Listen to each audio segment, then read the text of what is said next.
नमस्कार दोस्तों, स्वागत है आपका केबीएस पाठशाला में। बहुत बढ़िया खबर लेकर आए हैं आपके लिए। जी हाँ, बहुत बढ़िया विद्युत विभाग में जो भर्ती की चर्चा कर रहे थे हम, आ चुकी है फाइनली नोटिफ़िकेशन आ चुका है उसका ऑफ़िशियली और आपके जो फ़ॉर्म है वो जुलाई से स्टार्ट हो जाएँगे।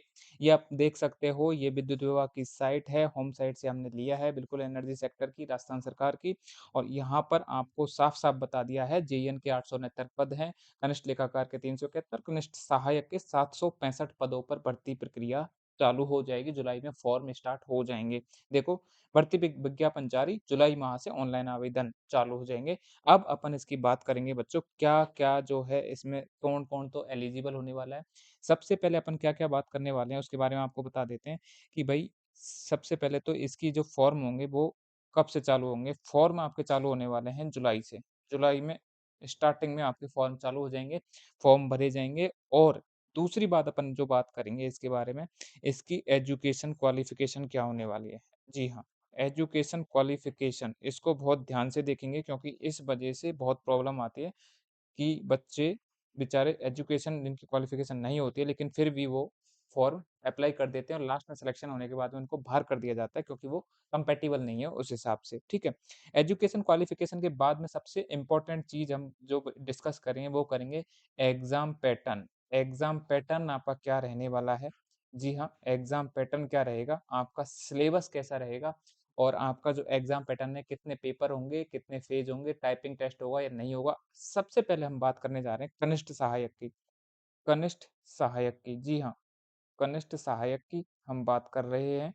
कनिष्ठ सहायक के साथ में जो भर्ती दूसरी आएगी, वो आएगी कॉमर्शियल असिस्टेंट की। दूसरी जो भर्ती आएगी अपन जिसके बारे में अपन बात करेंगे इसमें, वो आएगी कॉमर्शियल असिस्टेंट की। कॉमर्शियल असिस्टेंट की। और कॉमर्शियल असिस्टेंट की जो भर्ती है, ये दोनों जो भर्ती हैं, इन पे टोटल कितने पद हैं? 765 पदों पर भर्ती है, बहुत बढ़िया वैकेंसी है। ये अपन जो डिस्कस करने जा रहे हैं, इसमें पूरी जो डिटेल है वो दे दी जाएगी और ये पिछला नोटिफ़िकेशन है, पिछली बार जो आया था किसके लिए? हम इस बार जो वैकेंसी की अपन डिस्कस करने जा रहे हैं वो है भई ये, जूनियर असिस्टेंट और कॉमर्शियल असिस्टेंट का ये नोटिफ़िकेशन है। इसमें सारी जानकारी है, कुछ नहीं बदलेगा, सिर्फ़ डेट बदलेगी और वैकेंसी बदलेगी। सारा सब कुछ वही रहने वाला है। अब अपन बात करेंगे बच्चे, ये तो पिछली बार की वैकेंसी है, इनको छोड़िए। हम बात करेंगे क्या-क्या आपकी एजुकेशन क्वालिफ़िकेशन रहेगी। जी हाँ, तो देख लेते हैं हाँ, सबसे पहले अपन देख लेते हैं भाई सैलरी, किस लेवल पे आप काम करने वाले हो, सैलरी आपकी क्या रहने वाली है बच्चों? जी हाँ, आपका जो जूनियर असिस्टेंट या फिर कमर्शियल असिस्टेंट है, लेवल 5 में आपकी पोस्टिंग होगी और आपकी जो बेसिक पे रहेगी, वो रहेगी 20,800 पर मंथ। आप लेवल 5 में जाओगे और 20,800 पर मंथ आपकी बेसिक पे रहेगी और आपको 2 साल तक प्रोबेशन के टाइम में जो पैसे मिलेंगे, वो मिलेंगे 14,600 रुपए पर मंथ। उस हिसाब से आपको पैसे मिलेंगे 2 साल तक, ठीक है? ये जो फिक्स होता है वो। सिर्फ़ हम इसकी बात कर रहे हैं जूनियर असिस्टेंट की। जूनियर अकाउंटेंट की भी अगर अपन बात कर लेते हैं बच्चों, जूनियर अकाउंटेंट के भी हमारे इसमें है 371 पद है। जी हाँ, जूनियर जूनियर अकाउंटेंट की अगर अपन बात करें तो अपने पास में 371 पद हैं इसमें और 371 पद हैं और ये देखिए ये जूनियर अकाउंटेंट जो होता है वो होता है लेवल 10 में बच्चों और इसकी जो बेसिक होती है वो होती है 33,800 33,800 जूनियर अकाउंटेंट की बेसिक पे होती है और अपन देखें इस जूनियर अकाउंटेंट लेवल 10 में होता है 33,800 इसकी बेसिक सैलरी रहेगी, बेसिक पे रहेगी और आपको जो 2 साल तक जो पैसे मिलेंगे जूनियर अकाउंटेंट वालों को वो मिलेंगे भाई 23,700 रुपए 23,700 रुपए पर मंथ। बहुत बढ़िया जॉब है, कोई टेंशन नहीं है। अब एजुकेशन क्वालिफ़िकेशन की अपन बात कर लेते हैं जो सबसे ज़रूरी है। सबसे पहले अपन बात करेंगे जूनियर अकाउंटेंट की यानी कि कनिष्ठ लेखाकार जो है हिंदी में अगर बोले अपन तो कनिष्ठ लेखाकार कनिष्ठ लेखाकार की जो एजुकेशन क्वालिफ़िकेशन है या जूनियर अकाउंटेंट की जो एजुकेशन क्वालिफ़िकेशन है, तो वो है अपने सबसे पहले आपके पास में क्या होनी चाहिए भाई मस्ट होल्ड ग्रेजुएशन डिग्री। आपके पास ग्रेजुएशन डिग्री किस में होनी चाहिए भाई? कॉमर्स में होनी चाहिए या तो कॉमर्स में या बिज़नेस एडमिनिस्ट्रेशन में, किसी भी यूनिवर्सिटी से। क्या होनी चाहिए आपके पास में? आपके पास में ग्रेजुएशन चाहिए भाई। ग्रेजुएशन किस में होनी चाहिए? आपके पास में कॉमर्स में, कॉमर्स ग्रेजुएट्स या फिर जिनके पास में बिज़नेस एडमिनिस्ट्रेशन में क्या है? ग्रेजुएशन है वो इसमें फॉर्म अप्लाई कर सकते हैं या फिर आपके पास में क्या है, must have passed intermediate examination of institute of cost accountants of India Kolkata, या फिर integrated professional competence course IPCC intermediate examination of institute of chartered accountant of India. ये या तो आपके पास में क्या हो, ग्रेजुएशन हो किसमें, कॉमर्स में और बिजनेस एडमिनिस्ट्रेशन में, या फिर आपके पास में ये हो कि आपने पास कर रखी हो क्या, इंटरमीडिएट एग्जाम होती है किसकी, कौन करवाता है, institute of cost accountants of India Kolkata में जो इंस्टीट्यूट है, या फिर आपके पास क्या हो, इंटीग्रेटेड प्रोफेशनल कंपेटेंस कोर्स होता है आईपीसीसी करके, और वो इसकी जो एग्जामिनेशन होती है वो कौन करवाता है, institute of chartered accountant of India. ये अगर इस ये हो आपके पास में आईपीसीसी का कोई कोर्स होता है वो हो, या फिर आपके पास में क्या हो, ये वाली चीज हो, या फिर आपके पास में ग्रेजुएशन हो कॉमर्स में और बिजनेस एडमिनिस्ट्रेशन, या फिर इन अगर ये नहीं है तो और आपका कौन भर सकता है फॉर्म, एमबीए जिनके पास में है किससे, किसी भी यूनिवर्सिटी से इक्विवेलेंट, और या फिर इसके इक्विवेलेंट, इक्विवेलेंट में क्या कंसीडर किया है, it includes 2 years post graduate diploma in business management declared equivalent to MBA. MBA वाले भाई, एमबीए वालों का इक्विवेलेंट पहले ही बता दिया, ऐसे नहीं बाद में आप इक्विवेलेंट के चक्कर में फॉर्म भर दो और बाद में आपको दिक्कत हो जाए, इसलिए इक्विवेलेंट इन्होंने बता दिया है, ये डिफाइन कर दिया है, 2 years post graduate diploma in business management वालों को इक्विवेलेंट कंसीडर किया जाएगा।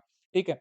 एमकॉम वाले minimum of 2 years from recognised university establish, MCom वाले भी आप फॉर्म भर सकते हैं, मिनिमम 2 इयर्स का आपके पास में एमकॉम होनी चाहिए, या फिर इसके साथ में, हाँ भाई ये तो थी एक, अब इसके जूनियर अकाउंटेंट में उसके साथ में आपके पास में क्या होनी चाहिए, इनके साथ में आपके पास में होना चाहिए ओ लेवल का, जी हाँ, नेलेट या DOEACC under control of department of electronics government of India, O और हायर लेवल का सर्टिफिकेट होता है, कोर्स सर्टिफिकेट कोर्स होता है, कंडक्टेड बाय कौन करवाता है इसको, ये डिपार्टमेंट ऑफ इलेक्ट्रॉनिक्स एंड ये है DOAEACC, ये department of electronics government of India. ठीक है, ये कोर्स हो, या फिर आपके पास में क्या हो, computer concept by NIELIT new Delhi, NIELIT के द्वारा कोई कोर्स कंडक्ट करवाया गया है वो हो आपके पास में कंप्यूटर कोर्स, या फिर आपके पास में हो computer operator and programming assistant COPA, data preparation and computer software DPCS certificate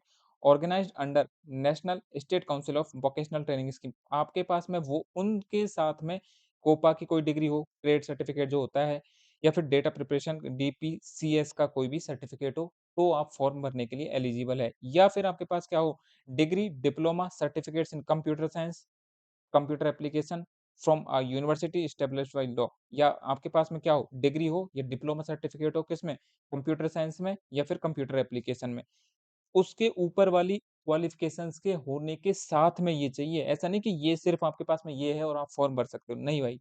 या फिर आपके पास में क्या हो भाई, senior secondary certificate from a recognised board secondary education in the country and the computer science में computer application as one of the subject आपके पास में होनी चाहिए सीनियर सेकेंडरी में, या फिर आपके पास में one subject related to computer in one semester और ईयर इन बैचलर्स डिग्री और हायर क्वालिफिकेशन में ITT सर्टिफिकेट, मतलब आपके पास में भाई वो तो होनी चाहिए, उसके साथ में जो है ए वाली के बाद में बी में जो है ये जो अपन बता रहे हैं ये कंप्यूटर से रिलेटेड आपके पास में क्वालिफिकेशन आपको चाहिएगी, या फिर आपके पास डिप्लोमा इन कंप्यूटर साइंस हो, engineering diploma science in computer science and engineering from a polytechnic institute है, यानी कि आपके पास है पॉलिटेक्निक की डिग्री हो किसमें, कंप्यूटर साइंस में, या फिर आपके पास सीधा सा है भाई RSCIT हो, RSCIT आपके पास में है, किसके साथ में, ग्रेजुएशन या उसके जो इक्विवेलेंट नीचे हमने बात करी थी उसके साथ में आपके पास में RSCIT है, ये जितने भी कंप्यूटर कोर्स जितने भी हमने बात करी है ये आपके पास होना ज़रूरी है।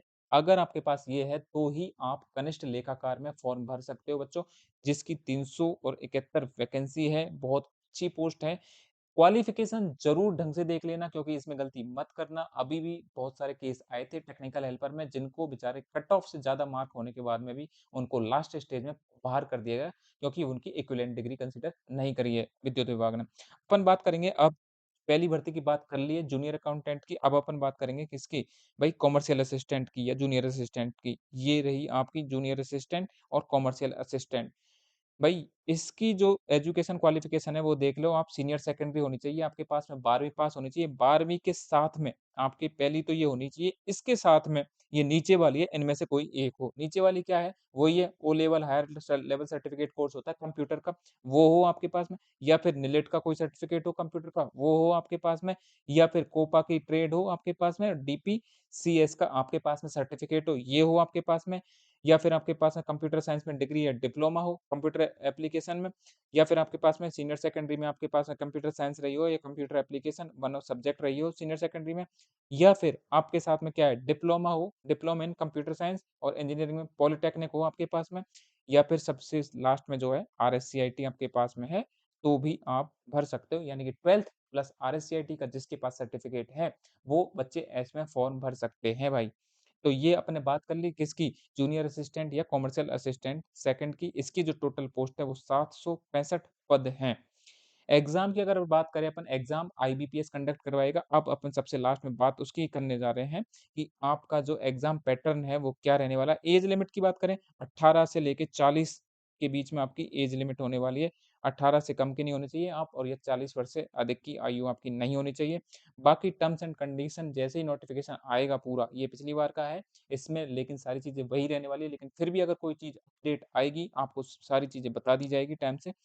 कोई घबराने की बात नहीं है, लेकिन ये आप पहले से ही तैयार रहें। अब ये स्पोर्ट्स पर्सन वाले हैं, तो ये भी देख लें भाई, सिर्फ़ इनको ही अलाउ किया जाएगा, इन गेम्स वाले बच्चों को ही। अदर इनके अलावा अगर कोई और गेम्स जैसे आप क कई बच्चे होते हैं, राज्य स्तरीय कॉम्पिटिशन होता है, उसका सर्टिफ़िकेट लगा के फॉर्म अप्लाई कर देते हैं और अपना समय बर्बाद हो जाता है उनका। जबकि स्टेट लेवल के जितने भी वो स्पोर्ट्स के सर्टिफ़िकेट है, उनको इन्होंने कंसिडर नहीं किया है। सिर्फ़ और सिर्फ़ नेशनल लेवल के जितने भी सर्टिफ़िकेट है, उनको ही इन्होंने कंसिडर इसमें किया हुआ है। बाकी और डिटेल में अपन इसकी बात कर लेंगे, ये बाद में जैसे ऑफ़िशियल नोटिफ़िकेशन आएगा तो इसकी बात करेंगे हम बात करेंगे फ़िलहाल में। एप्लीकेशन तो आपके जुलाई में होने वाले हैं स्टार्ट, इन्होंने बता ही दिया है, जुलाई से आपके फॉर्म स्टार्ट हो जाएँगे।